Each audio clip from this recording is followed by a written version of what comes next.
Okay, guys, let's get underway. It's about time, actually. Before we get started, welcome, everybody. How's the show been so far? Have you loved it like I have? Yeah? Oh. Can I ask you guys a favor before we get started? You guys are all so awesome, so I want to take a photo. Can you guys say open source for me? Open source. Open source. Make love to the camera. Come on. There we are. That is so good. Thank you, guys. Thank you so much. Right, so my name is Josh Long. Hi. Can you guys see that in the back? Everything? Okay, good. My name is Josh Long. I'm the developer advocate over at the Spring team at Pivotal. Just quickly, how many of you have heard of Pivotal?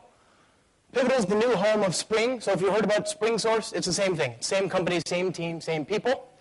I'm very, very happy to be back here, actually. I had such a good time in 2012 when I came to the Great Indian Developer Summit that I came back 3 more times, mostly for the food, but also for the incredible developer community here, an amazing community. So this is actually me at Spring One India in 2012. We did one in Bangalore, one in Hyderabad, and people came up to me at the end of one of my talks with books and stuff, to sign. And it got to the point where the guy that was after me couldn't proceed. So I actually had everybody that was left in the queue come up on stage and take a photo with me. And that's what that is. One of my best memories ever. Not to mention the food. Like I say, the food's very important. So thank you for having me back. I'm very happy to be here. Moving on. It's been an incredibly busy, amazing year since, all right. Giggity, giggity. Yes. All right. Oh, yeah. All right. It's been an incredible year. Since we launched the Pivotal Initiative last year. A lot of new stuff, a lot of really exciting stuff. If you want to hear the broad overview of all the new technologies and everything, come to my talk later. Have you seen Spring lately? Today we're going to focus on the full stack Java developer. Part of that is productivity. It's about getting started quickly, and part of that is knowledge and education. If you go to springsource.org, you'll get redirected to a new website called spring.io. Spring.io is our new home on the web. It's an actual open source application. Written using Spring, of course, on top of Cloud Foundry. One of the nicest things about it is spring.io/guides. So if, for some reason, my talk isn't elucidating and helpful, at least you have these wonderful guides. They're 10 to 15 minutes long, each one. And there's guides on everything you could possibly imagine wanting to do. Messaging, big data, NoSQL, Facebook or Twitter integration, REST, security, OAuth, Hadoop, Android, REST from Sencha and jQuery and Angular.js and everything. Neo4j, everything you can think of, there's a guide there. They're all 10 to 15 minutes long. And they all use Spring, of course, right? And these other technologies like Android and jQuery and so on. So definitely check them out. There's a GitHub repository for everyone. There's no magic. So we show you everything, including the boring, set up this directory structure, and here's your build file, and, that stuff. All that stuff is there as well, So everything you want to learn, if you want to learn by doing, just do it. Every lunch I recommend one guide, 15 minutes for your brain and for your tummy. Lunch is good. Okay, when we talk about Spring these days, it's helpful to think about it as a platform, right? And we call this the Spring I/O platform. Spring I/O is architecture at the moment. It basically means that we have a lot of pieces that you can consume. However, we realize that sometimes it can be a little overwhelming, and so we took it to heart as part of this new Pivotal initiative, right? Because remember, Pivotal, we're Cloud Foundry, we're Spring, we're RabbitMQ, Grails, Groovy, the Redis. How many of you have heard of Redis? Right? Redis is used by some small mom-and-pop businesses like Twitter and Huffington Post and so on. We're all these technologies and a Hadoop distribution, as well as all of these big data products like Gemfire, all under one roof. So we're trying to help people build solutions for today's kind of use cases. However, part of that has to be simplicity. It has to be getting started easily. So when you look at this diagram, this pretty little marketing diagram, you'll see that we have all these libraries on the bottom. That's the Spring I/O foundation layer. And then at the top, take an existing piece of code, get rid of all the interesting stuff, and then rebuild it. And I'll introduce these pieces as we go. The goal here is to get a lot done. So if you feel like I'm moving very quickly, that's a good problem to have, actually. We're actually going to get a lot done. So when was the last time you got to move this quickly, Okay, so of course, Spring Boot, like I say, it's about focusing attention. It's not just about Bootstrap. That's super important. We did a bad job. We're not very good with names, We have a project called Spring Integration. guess what happens when you search for integration? You know, you don't necessarily get Spring integration as the first result because it's such a common word. But boot is it's a technology for simplifying or taking care of the common cases with enterprise Java today, right? Imagine being able to pair program with the guys on the Spring team writing the code. You don't want to write all this configuration stuff for the average use cases. Let somebody on the team who's already done it a million times do it for you, right? We like Spring because it's very flexible. But on the other hand, sometimes you just want an opinionated default. Sometimes you just want to say, I'm trying to build something that talks to a SQL database, and I want to use JPA. I don't care about specifying all these libraries. I don't want to, pick and choose my stack. I just want it to work. You know the Spring ORM library? The Spring ORM library works with JPA 1, JPA 2. It works with Hibernate 3 and 4, which are completely backwards incompatible. It works with JDO, which, does anybody here remember JDO? Nobody. Good. It's a terrible nightmare. Let it be gone. But, all these different technologies, Spring ORM supports them. You don't want to transitively import Spring ORM and then have, two different Hibernates and two different stacks for JPA in your class path. That would be crazy, right? So Spring Boot takes a different approach. This is not a flexible, it is flexible, but the goal is not to be flexible. The goal is to be opinionated, okay? So I said to myself, Josh, what could we do to impress upon this audience of amazing people the relevance of Spring Boot in today's enterprise application, in today's modern architectures? And I thought, surely building a tool to help Dogify an image would be of value and of merit. So what we're going to do is we're going to build an application that lets you, have you guys seen this meme? This is a meme. It's this ridiculous dog, and he says stupid things like such boot, wow, very, very Spring and all that, He's if you're on Reddit or things like this, he's everywhere. So we're going to build an application. You upload a picture, then you add these ridiculous things, the exclamations, and then you get the resulting image back, okay? It's a compositing thing. I've already written the graphics UI code, the Java auth image processing code, so we're not going to look at that. But everything else, the web tier and all that stuff, we're going to build live here today. We're going to talk about building, we're going to build the whole thing. Here we go. And then, of course, we can see it actually happening through notifications using WebSockets. So there's 2 steps here. Okay, getting started should be fairly easy, we hope. Okay, so the easiest way to get started these days, if you have, how many of you are using Eclipse? Right on. Okay, so we have a free open source distribution of Eclipse called STS, the Spring Tool Suite.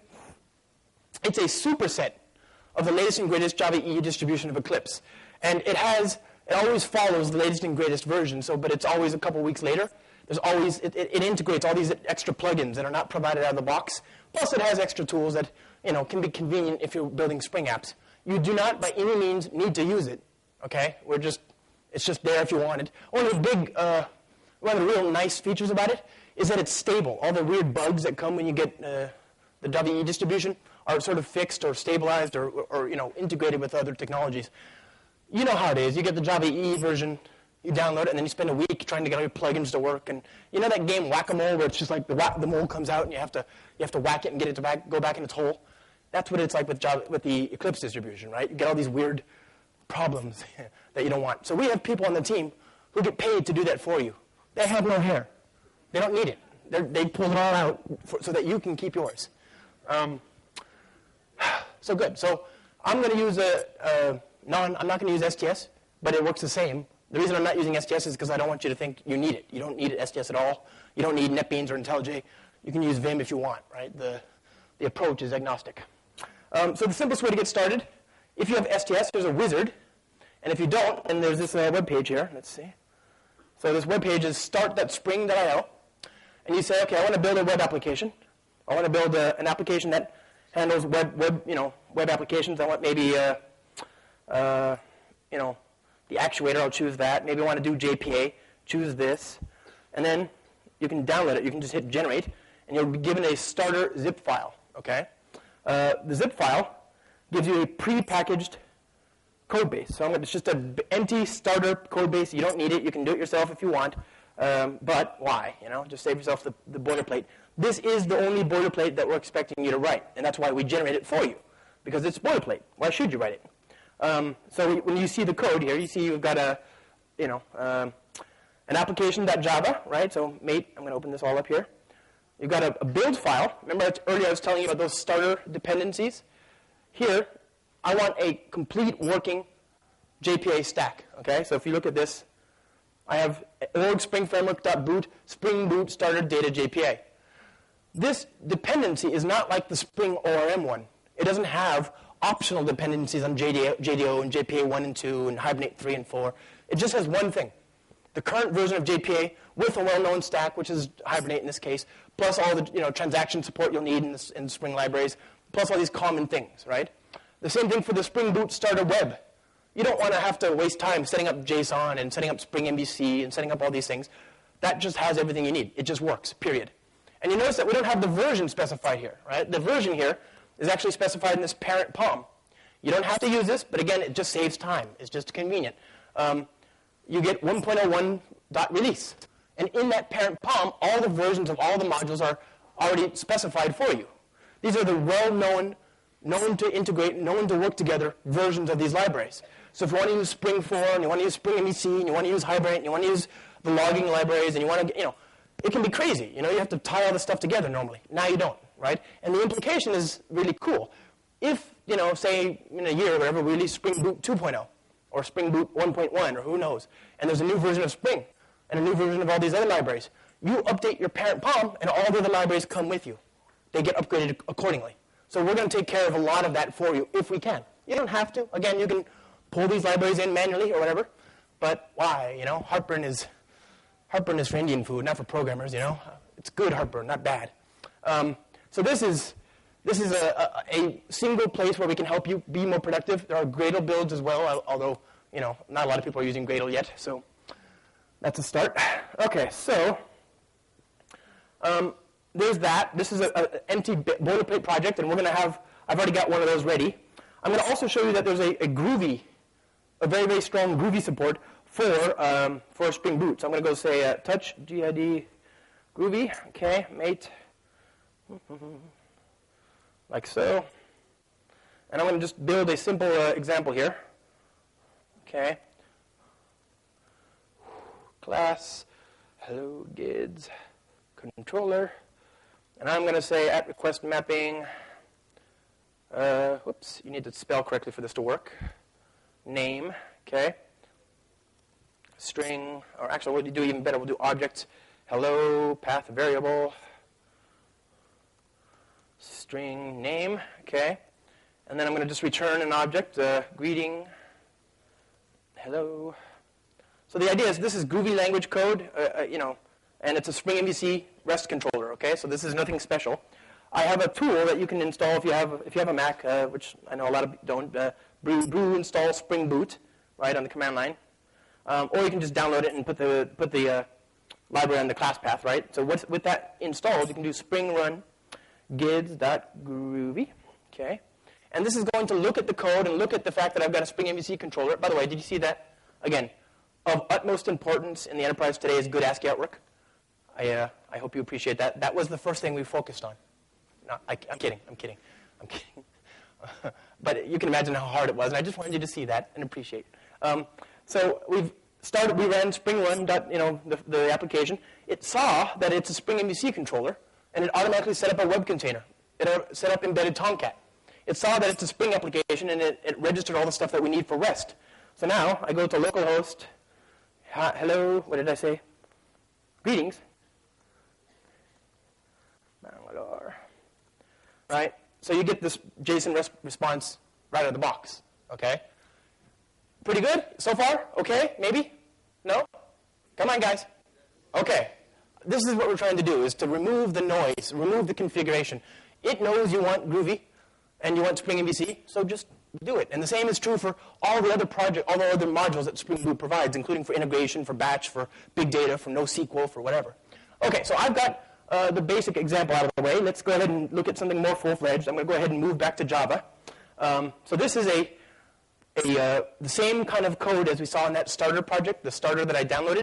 It's a basic empty Java class with I even got rid of the test class, and I've got a properties file. The properties file is, you can use properties in Spring Boot to override things. You can specify things that you want. For example, I want to tell Spring Boot to not cache my not to cache my HTML templates. And I want to change this to GID. So my password now for a thing that I'll introduce to you later is called GID. Okay?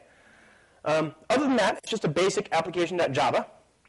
And we're going to go ahead and build that application that we saw earlier. So, of course, the next question is, what's the next step, right? Data, right? Normally it's good to start with a data tier, some sort of data model, and then you can build your application on top of that. I'm going to cheat, again, because I'm lazy. We're going to do what we were told not to do yesterday in that amazing keynote. We're going to copy and paste. But again, it's okay for Scott and I and Venkat to do this. You guys should not, because you're better than us. So please. Okay, first things first. I'm going to have a user object, yeah? Something to store data about a user.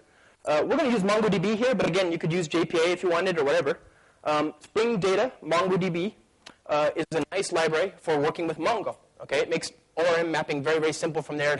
It does for MongoDB what the JDBC template does for JDBC. It simplifies it, okay, by a lot. So here I have a basic user entity. Nothing particularly fancy, except you can see I have an @ID annotation. This is not JPA. This is Spring Data, okay? So we're saying that this is an index in this case. Other than that, nothing special, just an ID and a name. Then we're going to go ahead and add, let's see, we'll go ahead and add a photo to represent each one of those uploaded photos that we looked at earlier. Okay? So I've got a collection that references another one. So this is kind of like a foreign key in SQL, but this is actually a MongoDB embedded collection. It's a DB ref in this case. So I'm saying each photo has a pointer to the user, okay, and then each photo has an ID. So now we've got two different entities to store our data in the database. Now what? We need some way of actually accessing that data, right? So we can use Spring Data. Spring Data makes it very simple to build finder methods, right? So here I've got two interfaces. And again, if you're, take the time to put these in the right packages according to your company's, configurations and so on. But I'm just keeping them all on one code page because why not, right? So this is a Mongo repository that Spring Data provides. There's a JPA repository as well. And in the base class, you see our methods for saving all, for finding all, for sorting, for paging as well. So here we give a page parameter, and you can say I want records 5 to 10 on page 2, etc. And there's lots of convenient methods there for also, saving a specific entity. The type S is the type of your entity. Saving a collection of entities. Finding an entity by its ID, or checking the existence of that entity by ID. Finding all, finding the count, deleting, etc. So all the kind of boilerplate junk that we shouldn't have to write, don't. It's just done there. We're going to write an interface. That's it. Okay, so this interface is going to be provided and implemented by Spring Data. I'm not going to configure Spring Data. It has to work, right? Also, you get convenient finder methods. So here I've got a method saying find me a photo by its ID and the user. Imagine if this was a SQL repository instead. You'd get something like select all from Doge photo where ID equals and user FK equals whatever, right? So you get this in the JPA version. You'd have a SQL query written for you by convention. Don't waste time on it. If you want to do it, you can, of course, but you shouldn't need to. That's the point. Okay, so we've got already two repositories. The natural next step, of course, is to put data in there. So I'm going to go ahead and define some data. This is a Java 8 Lambda. How many of you guys are using Java 8 yet? Oh, guys, you've got to. It's so good. It's finally the way to unscrew up Java. They fixed it. It's awesome. If you get a chance, give yourself a hug. Upgrade to Java 8. I love it. You don't have to, of course, but in this case, it does help. So what I'm going to do is I'm going to say, okay, let's add some data to our database here. We're going to use the repository. So I'm defining an initializing bean. This is basically an anonymous inner class, if you will. It's just a Lambda. A Lambda can be used in this case to sort of replace what I would do otherwise with an anonymous inner class, an implementation of initializing bean. This bean is Java configuration, you see? So it's like XML, except when you see a bean class in the XML, bean ID equals whatever, class equals, foobar. Here, the class is picked up by the return value, right, this initializing bean. And then the ID, if you want to specify one, can be specified here, right, or it can be specified by the name of the method, right? So in this case, the name of the name of this bean is going to be initializer bean, right? All I'm going to do is initialize some data and put it in my database. Now, you're probably wondering what database, right? We haven't actually configured anything yet. So we should probably do that. Oh, actually, we don't have to do that. Spring Boot will, by default, create a local MongoDB instance. It'll point to the local MongoDB instance unless you provide the values to override that. So right now, it should just work, right? We've already got an initializer bean that's going to save data in our database. And then we're going to use the repository, which we're injecting here, right? The two repository that we created down here. We're going to inject that. We're going to make a reference of it available as an argument. That's going to say, I want a bean, I want a pointer to that object, and then I want to be able to use it when the application starts up, okay? An even better callback is something that Spring Boot provides, right, called a command line argument, command line runner. So I can say, I want a callback with all the arguments that go into string args. So these arguments here, when the application is fully initialized and Spring is completely ready to go, inject the repository and give me a callback with the arguments so that I can actually react to that. Okay, so I can do that as well. It's the same idea. So let's go ahead and run this code right now and see what we get. I think I'm done with this part, so we'll see. Cross your fingers and your toes. We'll see what happens. Okay, there we go. So I put 3 records in the database, and I got 3 records back, right? Well, actually, I put 2 in the oh, here, let's fix it so it's more awesome. Scott Davis. Already, see, it got better. I already had records in the database. That's why we had the 3 records. So I'm going to go ahead and S, because WinCat for the win. Okay, there we are. And then rerun, etc. So not bad, right? Very little code. Spring Boot took care of the configuration. I didn't have to configure MongoDB. Didn't have to configure the actual application itself. I didn't have to configure the Spring Data project, any of this stuff, right? It just sort of works, right? That's the goal, is to get moving very, very quickly and to have stuff that just sort of works out of the box. Okay, but this is nothing. We have done nothing yet. We've just proven that our database model works. Take it a step further. What's the next step? You need a service, right? This is typically what you do. You have a repository that handles data for you. Very natural then to build a service for coarser-grained, sort of more coarse-grained business logic, right? Not just read and write and delete, but actual business logic. So we've got a service tier here as well. I'm going to go ahead and build that out right now. A couple things. We're going to rely upon 2 beans to do our work. We're going to have to configure 2 beans. One is the Doge photo manipulator. This is a class from another library. Remember I told you I've already written the Java code that does image processing for us in this example. So I don't need to rewrite that. I'm just going to define it as a bean. And then I'm going to configure MongoDB's GridFS. Okay, so GridFS is a file system on top of MongoDB. If I upload an image, I can store it there. It's good for the cloud where they don't have actual file systems. So here I'm going to configure Spring Data's GridFS file system support. Again, all I'm configuring here is the stuff that Spring Boot couldn't possibly know that I want, right? So here I'm going to go ahead and just create a GridFS template and make that available. And then I'm going to go ahead and just add a service bean. So here, here we go. Paste, like so. Sweet nectar. All right, so you need that too. So this is a bean using regular constructor injection, good for testing, good for object orientation. It's an @service, and we've only got 2 methods: one to read a photo and one to write a photo. Okay, the right one saves to GridFS and MongoDB. The other one reads it back. And with that in place, I can actually use that service in places where where I want to. So, for example, I could here go back to this initializer bean. Well, actually, we'll go ahead and just do the next piece. We'll go a little bit further now and actually build out the controller, right, the REST endpoint. Because they say an application of sufficient complexity eventually sends email. An application of sufficient complexity in 2014 eventually sprouts a REST API. So we're going to build that next. How many of you are using REST somewhere? Groovy. Right on. Okay, so REST is a very, very important use case. We have good support for it, so we're going to go ahead and embrace it. REST. Here's our REST controller handling uploads and downloads and all this kind of stuff. This is standard Spring MVC. There's nothing here too particularly novel. It's just it's not that the code itself is, the business logic is as little as it can be. But what's nice about it is that we didn't have to configure anything else to get working, right? Just like with that Groovy script that we looked at earlier. So here I'm just importing the types, blah, blah, blah. Voila. Thank you. Okay. Whew. This is fun. Okay.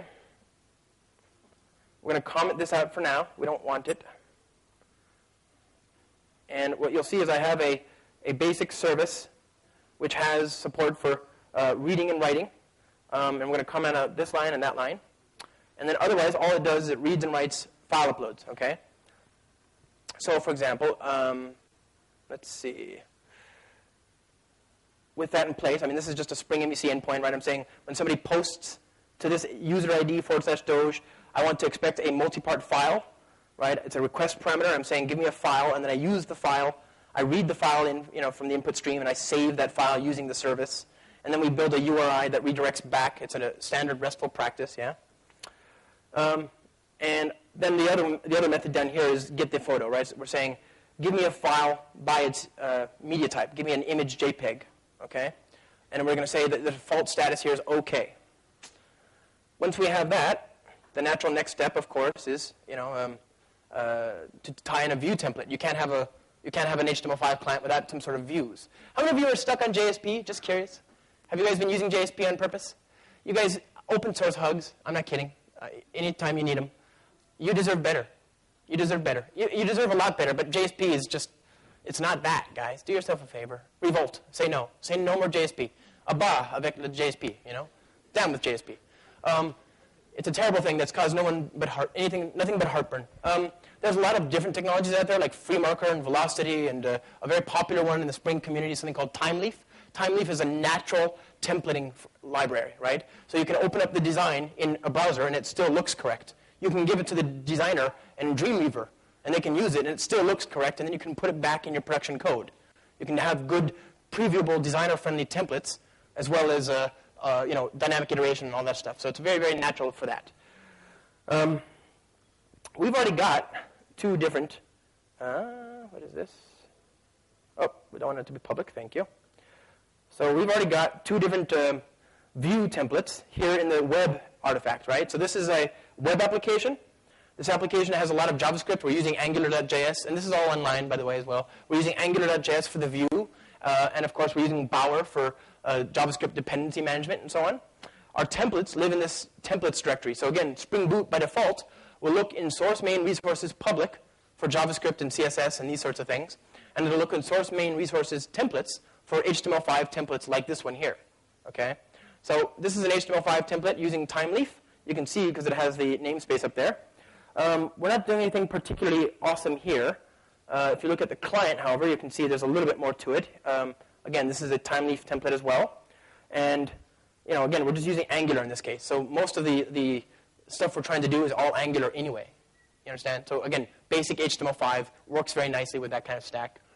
And then, let's see. Well, I guess that's enough. We can start running it now. Go ahead and just start. So here we are. Debug the application, or run it, or whatever.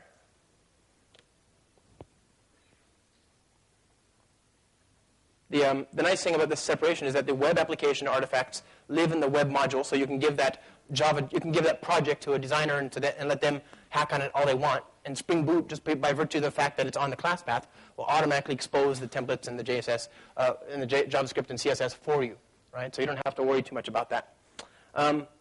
One thing you do have to do is specify the mapping. So I forgot to do that. We're going to go ahead and do that right now. You have to say that you want people to be able to go to the client view page and get the code for that page, right? Get the template for that. So I'm going to go ahead and register two different mappings here. I'm going to say like that. Okay, so what I'm saying is route /client to the view called client, right? That's this template right here, client.html, and route /monitor to the view named monitor, which is this one over here. Again, we're not going to worry about setting up a view resolver. We're not going to worry about configuring Spring MVC. We're not going to worry about anything. We're just going to worry about the things that we care about, right? In specific, these HTML pages. So I'll go ahead and debug this, or run it, or whatever. Whilst we're doing that, are there any questions? It's starting up. Oh, yeah, too late. It's already up. So localhost client. What you get is a very, very silly little web application. And the idea is that if you open up this application and the other one, right, monitor, you have two different pages, and the goal is that you can upload an image on the left and then see the results on the right. But how are you going to tell the one on the right, that something has been uploaded, right? You need to somehow notify it, right? And this is a natural thing for WebSockets, right? So WebSockets are really, really, really fascinating technology, a really, really nice way to build dynamic interactive applications. However, there's some problems. First of all, there are some browsers out there, and again, I won't name names. I'm not going to point fingers. I won't do that. Okay, I'm an adult. I'm a civilized person. It's beneath me to name names or to denigrate the value of some of these browsers. I won't. I'm too modest. But if I were, going to name names, some of these browsers might rhyme with like Internet Explorer. Again, I'm not going to name names. I won't do that. I won't. I'm not going to do it. But if I did, just saying, okay? So that doesn't work very well. You need to have support for backwards compatibility, right? You need to be able to use older, classic, terrible browsers in a continued way, right? So there's a lot of different choices out there. One of them is sock.js. Sock.js is a framework on the client, it's a JavaScript client, and it's a protocol on the server side. And anybody can implement that protocol. It's a superset of WebSockets. So if you have the sock.js JavaScript client on the client, and then you add this to your application, and the browser that connects to this WebSocket endpoint doesn't speak WebSockets, it'll get the sock.js will do polling. It'll fall back to some other way of doing long-lived notifications.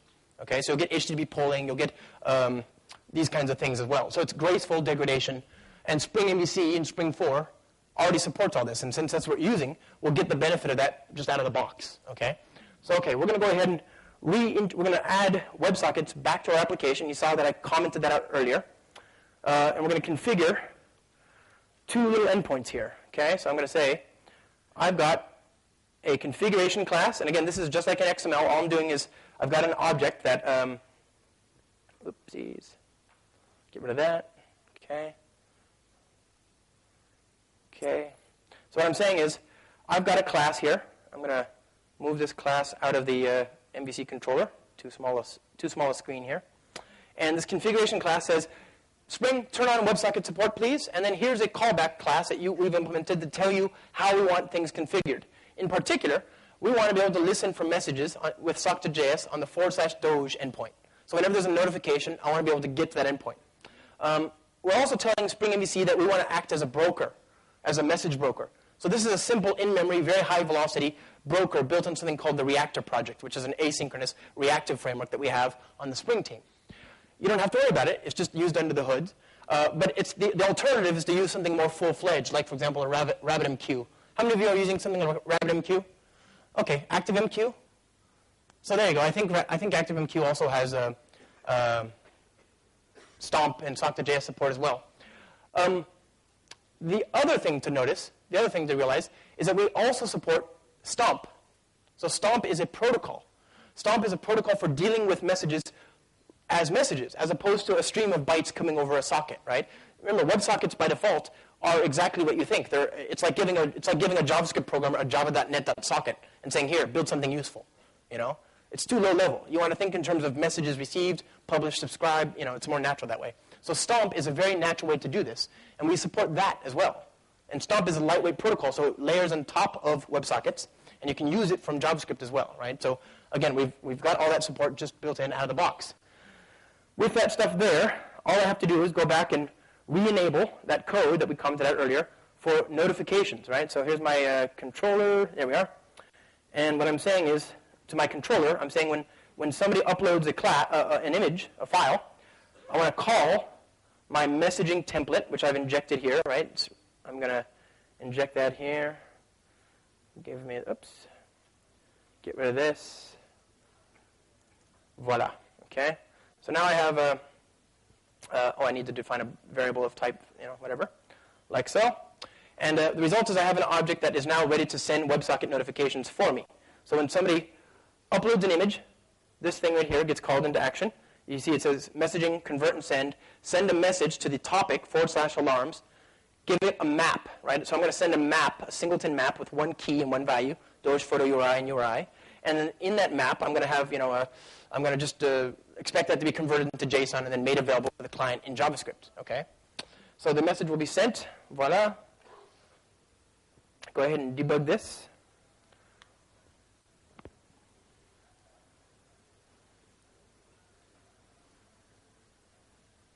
Okay, so now the application is up. Notice that I didn't have to start a web server. I didn't have to deploy it to a web server. By default, we're using embedded Tomcat. If you exclude Tomcat from the class path and just put Jetty on there, it'll use that. If you want to deploy to a more classic, is that a nice word? Classic application server like a web. How many of you are stuck in WebSphere? Oh, guys. I care, you know that. I feel for you. I'm sorry. Okay, so you can deploy to one of those environments as well, or like a JBoss. Actually, that's not a bad destination, but WebSphere you can avoid, right? Any kind of these application servers, it still works, right? It's a standard servlet 3 application underneath the hood. But by default, because we're trying to get results, we're trying to get done, I don't want to care about deploying my own web container, right? So this starts it up for you. It sees that you've got MVC on the class path. It sees you've got an application that you're trying to build, so it sets up the web service for you. So now, go back to my application here, reload here, and I think we have everything we need. Let's find out. I'm going to go here and get some test images, okay? Let's see here. I'm going to go to my images folder. We'll start with less ambitious things, of course. We'll start with Mr. Doge himself, the actual Doge dog, right? So I'm going to drag that on there, and then, makes me sad. Here, where did we forget? Have to register the multi-part bits. So, rest. There you go. So we're going to take advantage of the servlet 3 stack. And we're going to tell Spring MVC that we want to use, we want to specify that we want to limit how much memory we use for each image and so on. So this is going to be, multi-part config. This configures the multi-part support inside of the servlet 3 container. You can use Commons file upload if you want, but we're using this by default. So I'll go ahead and reload. Okay. And now we're going to try this again, this time with more gusto, with more awesome. Okay. Up and running, hopefully. Yep, I broke the old pipes, remember? Okay, so good. Drag and drop. Start one, pray. There you go. So we took a regular image like this. I'll show you all my images so you guys can see what we're up to here and see why this is awesome. Here we are. Open this, please. Hello? Silly Mac. You can do this. Okay. Whew. So there's the David Hasselhoff. First one, the dog. We'll Dogify him. Okay. There's the other dog, my friend Scott. We're going to Dogify him as well. There's my dog. I call him the spring dog because he sits on a beanbag that has spring source on it. There's Scott and I, again, just goofing around. There's David Hasselhoff, who is the epitome of awesome in every culture, right? Maybe? No? Okay. And then there's the dog. And then there's the original Doge dog, right? The original, the one that started this whole ridiculous trend. So we're going to go ahead and finish this now. We'll go ahead and grab the other images here. Take this and just drag and drop onto that. And you'll see we've Dogified David Hasselhoff, Dogified my other dog, right? Wow, very code, such groovy. Wow, very spring, so annotation, such boot. Thanks, Scott, etc., etc., etc. Right? So this is what the application does. It's nothing particularly fancy, but you can see I didn't write a lot of code. I copied and pasted because I have to show you guys more, but not a lot. I didn't have to configure much. I didn't have to configure Spring MVC. I didn't have to configure Spring Data. I didn't have to configure the actual. I didn't have to install or configure the WebSocket stack itself. I configured only the endpoints that my application cares about. I didn't have to configure template resolution, JSP or Thymeleaf or anything.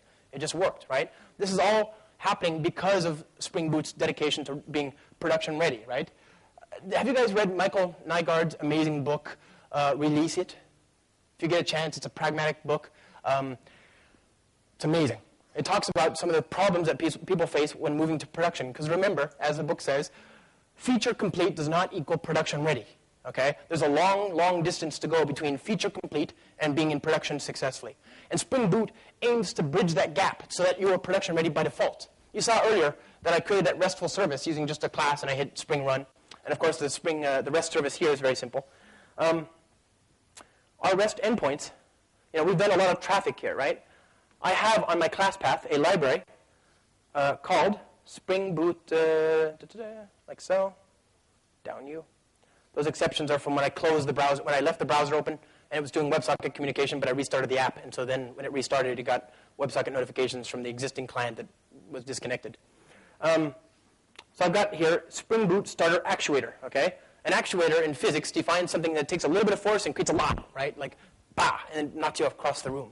So we want that. We want you to have a lot of power out of the box. Just by having this on the class path, you get a lot of support out of the box, okay? So I'm going to go ahead and run this application. I think it's still running, yeah? Yeah, good, still running. So we go here, go to localhost, metrics, and you can see, oh, that's not a good one. No, go to here. Okay, metrics. Where's my other browser with a better pretty print support? There you go. So this is the JSON response from /metrics, okay? It shows you a count of every request you've made and the status code. So I made one call to the metrics endpoint. This is the request we're looking at right now. And it got a status code of 200, which is okay. I've called the monitor web page. Remember the monitor.html? I called that one 3 times. It got a status code of 200. I called these different endpoints. The JavaScript endpoint, I got a 304 because it was cached already. I called this Doja upload endpoint at some point, and that was 404 because it didn't exist. So you can see all this stuff is available for you out of the box, and it shows you how much memory you have, how many processors, etc. I can do things like go to env, and I can say, show me what's in my class path. Show me the environment in which my application is running so that I can debug this in production. Okay? I can go here and I can say, show me the beans that are defined in my application, right? So here's a JSON dump of all the beans in my running Spring application so you can understand what's being done for you on your behalf. Okay? I can go here and say, okay, give me a health endpoint, right? So health is, in this case, tied to my own. It's tied to the default health indicator that Spring Boot provides. If you're using a SQL database, that health indicator will just be something that looks at the JPA stack or SQL and says, okay, here's the last known exception, and here's the database, and so on. But we can override it. Remember, in this case, we have MongoDB. So I'm going to go ahead and shut this down. Goodbye. And we'll override that support. We'll say, okay, I'm going to contribute my own health endpoint. Okay, so monitoring. I'm going to register a bean of type health indicator. And I'm going to say, go ahead and try and connect to Mongo, and if it's good, then return the string OK. If it's bad, then fail. And okay, in this case, I'll say, if it's good, then we'll return the string gids. If it's bad, it'll return the string error. So if MongoDB is down, then this will fail. Okay. So run. All this is just a regular bean. Okay, you can define the bean just like you would in XML or anything else. It's just an object that implements this interface, and we're using Java 8 lambdas to provide the definition here. Okay? So, moving onward. So there's the good, it's working, right? The health endpoint now returns gids based on our response. If we go down to Mongo, of course, grep Mongo, pkill Mongo, refresh, you get error. Okay, so our custom health endpoint, you can tie this to a monitoring tool like Hyperic or Nagios or New Relic or whatever, and when something happens, trigger an alarm, right? We want you to be ready to go into production out of the box. This should be something that is front and center when you're building applications, and it's got to be as simple as possible to do that. All those metrics that we saw earlier, collecting information about the application and so on, you can override that. You can keep your own custom counters, for example, how many people visit a specific portal or do a sign-in flow or whatever. Just inject a reference to the metrics registry and then add contributions to that, countings to that. I'm going to go ahead and start Mongo here because we need this. Okay, good. Now then, you might be wondering, this is a little insecure. You don't want all that stuff running in production, those endpoints with all that data. You can lock it down by using Spring Security if you want. I've also got another library in the class path called the shell remote. Right, so I'm going to go ahead and restart this here because I killed Mongo.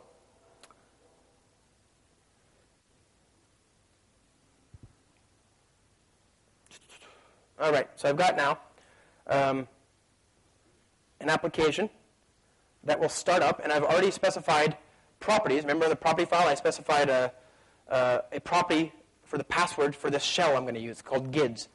And by default, this just comes if you do the jar on the class path. So SSH-P 2000 user at 127.0.0.1.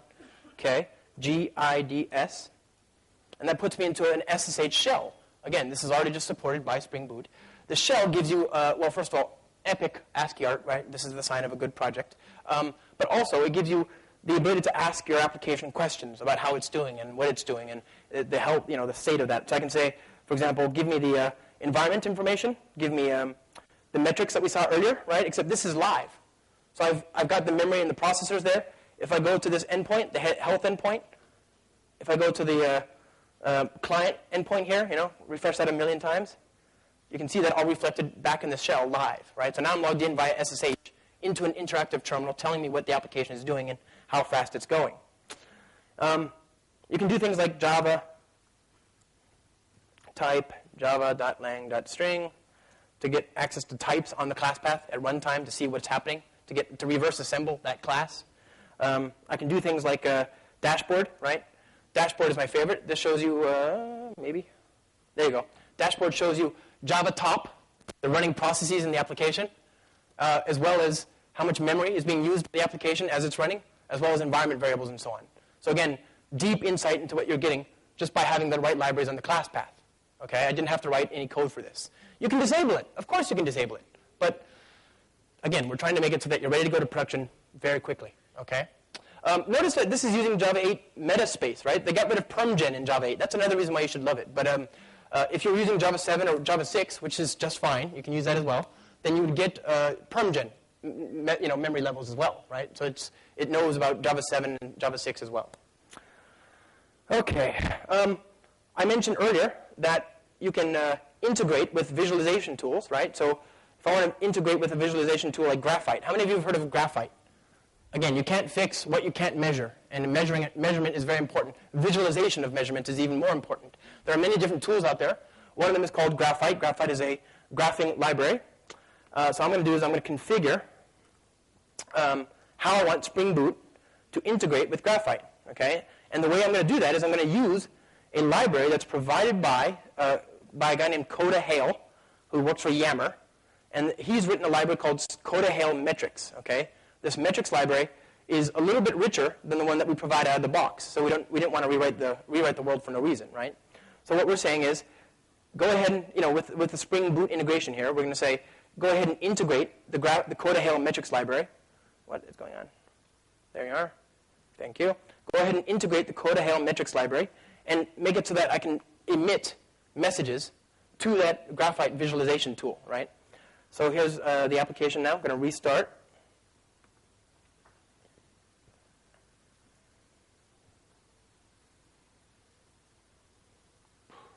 Start the application up. Oh, I should mention, I haven't, for sake of convenience, I haven't set up the Java agent, but there's something called Spring-Loaded. Spring-Loaded, it's a project that we have. It's a Java agent. We give it away. It's for free, of course. It's open source. You can use that to live reload classes and HTML templates. So you can just change and hit F5 in my browser. I'm doing this the hard way, so it'll feel at least a little familiar, But it's the same thing that powers Grails. And so Grails has the live reload as well, right? So I've got the Graphite reporter in place now. Okay, close this, exit, and I'm going to go ahead and hit that endpoint. I'm going to go ahead and hit, now, let's see, I need more traffic. I'll go to monitor, go to metrics, go to health, go to, ENV, etc., right? Now I can go to Graphite, which is a separate server running on my machine. I do not recommend installing, it is not for the faint of heart. Graphite, I mean. It took, like 6 hours. It's just painful. But a lot of people are using it in production, so it's a very common thing. So here, I've got, in Graphite, I've got my Doge endpoint exported by Spring, and I've got access to these different counters, right, these different resources, right? So I can say, give me a graph of how much information is being used and, and all that stuff. I can get a graph of data over time. So beans, etc., all that stuff, health. This is kind of a hard tool to use. There's actually something called Giraffe, which is even easier. This is what that looks like. So if I refresh this and then reset it to be just 3 hours, whatever, you can see the traffic stair-stepping over time, right? So there's the different granularities for the graphing information. Again, we're emitting all this from the application. The support for it is already there. We just have to turn it on. And by default, we get a lot of the stuff out of the box, like you saw that SSH secured shell and console. One last thing. How many of you are using JMX or something like that? Okay, so JMX is a very, very common way to work with data and to work with applications in production as well. Again, by default, Spring Boot is aware of it and does whatever it can to support it. So I've got a doja.application endpoint, insecure connection, blah, blah, blah. mbeans, please. And you can see here, org Spring Framework boot endpoints. And these are all the same endpoints you saw before on the web page, right? We've got the health endpoint, for example. Let's just try that one. We're going to go to the health endpoint, go to operations, and we're going to say get data. And it gives you the string from our health indicator. Okay? If you go to the metrics endpoint, go to operations, call get data. Right? You get all that information in JMX as well. It's a JSON structure that you can use and analyze. So again, I don't think I wrote a lot of code here. And let's be honest, I didn't write a lot of code. I'm a very lazy person. But this is ready to go. This is a working web application that babysits a database using NoSQL. It's got WebSockets and REST. It's got a nice HTML5 friendly design. It's secure. It's got 3 different ways to monitor and visualize the data that's happening in there. And it's got its own web server, right? And that actually brings up another great point. If you go back here, close this down, we're going to go to the code. The code lives here. Copy path, thank you. I'll go to there. And what you'll see is I didn't copy it. Okay, CD. CD, Dropbox, presentations, and Summit 2014, the full stack. Okay, good. We're going to go to Spring Doge, that's the code. And I'm going to go to the module that we were just working on, right, this one here. I'm going to go ahead and Maven clean install everything. And we'll see when that happens. Wait for it. Wait for it. Okay, so if you go to the target directory, you'll see that we have 2 different things here. We have a DHS jar.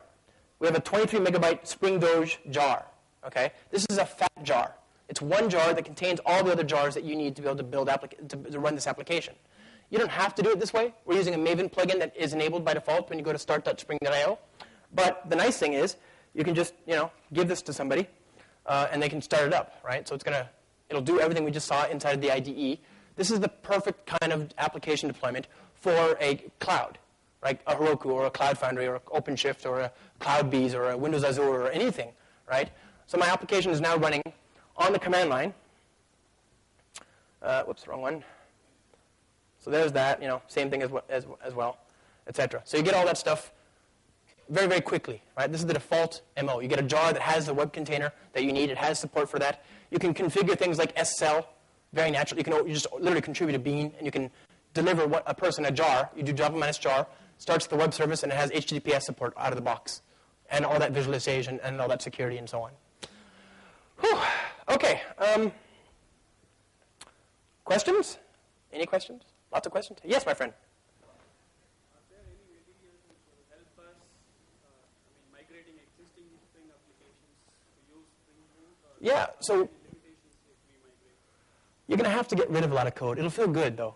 It'll feel nice. Remember, this is just Spring. And what we're doing is we're using Spring 4 underneath the hood. In Spring 4, I'll show you an example, okay?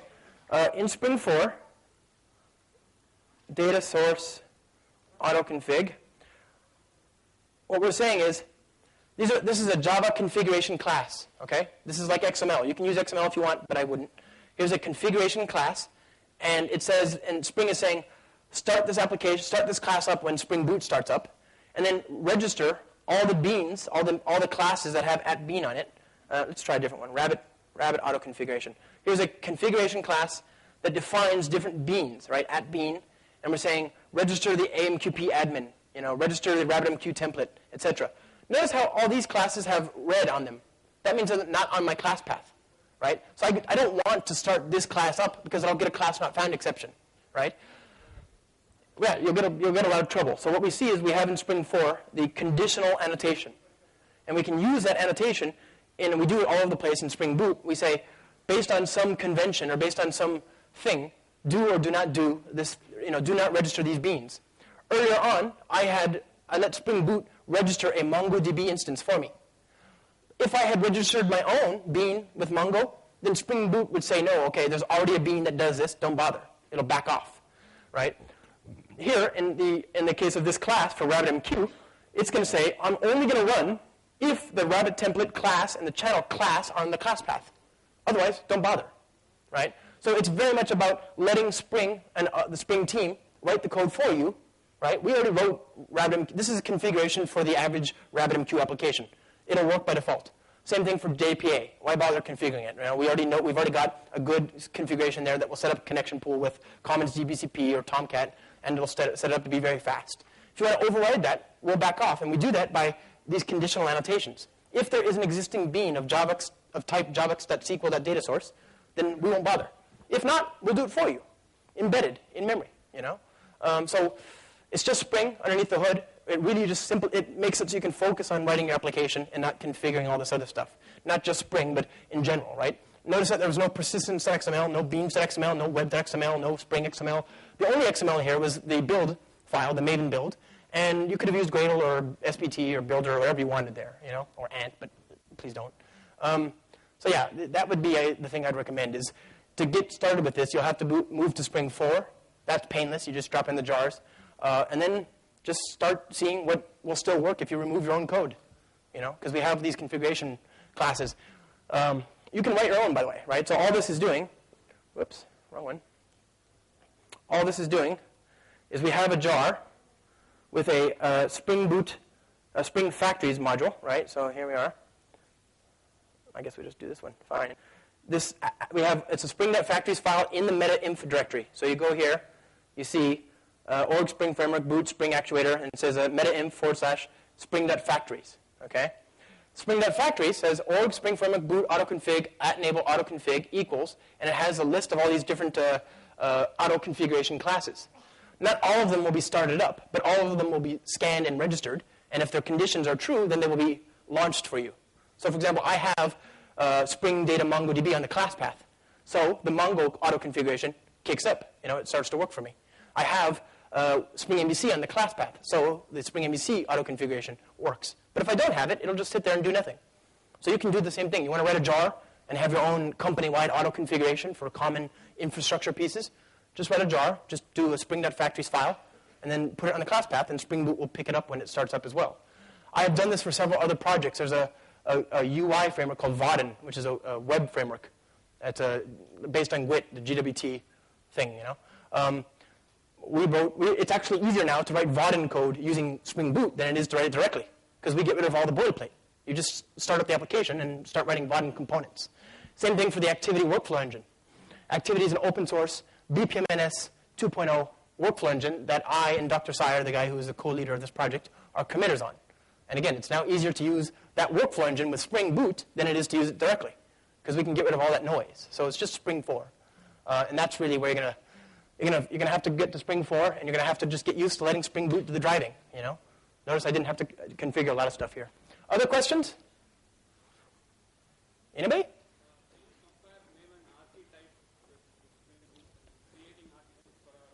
Do it. Who cares? We provide a default build file that you can use, but you don't have to. All we're doing is providing a simple, we don't want you to waste time doing Maven, you know, or Gradle. So whatever you want, as long as you get the same jars that I have on my class path on yours, then who cares? The code generation in this case was start.spring.io, and all that code you could have written yourself if you wanted, but why, you know? It was literally just an empty class, an empty test class, and a stupid, boring build file. Other questions? Hi. Yeah.